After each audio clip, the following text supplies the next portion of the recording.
Assalamu alaikum, ina muku sallama masu yana na faɗin duniya baki ɗaya. Ni ne dai naku kamar yadda kuka sani ɗan soyayya. To yanzu na zo muku da wani sabon shiri mai suna ƙalubale a kansu.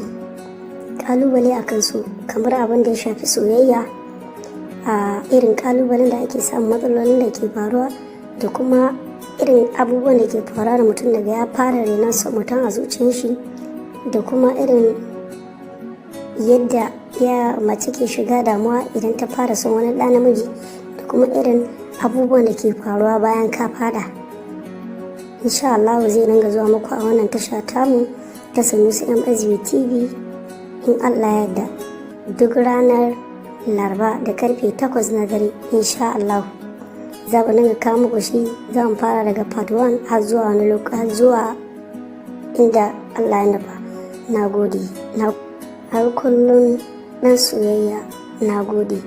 Kuma kada ku manta wannan shirin na mai suna ɗan soyayya yana zuwa muku kan YouTube channel ɗin nan duk ranar Asabar misalin karfe 8 insha Allah.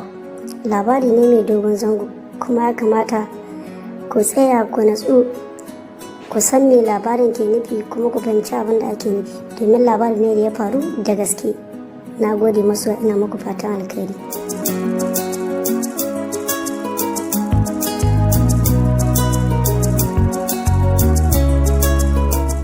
kai subscribe idan baki subscribe to maza a garzayewa an tayo a suburbudo a kafta mana subscribe kazalika a mazgi wannan hatimin na kararwa ta yadda ku da shi da muka dora sabon dauka.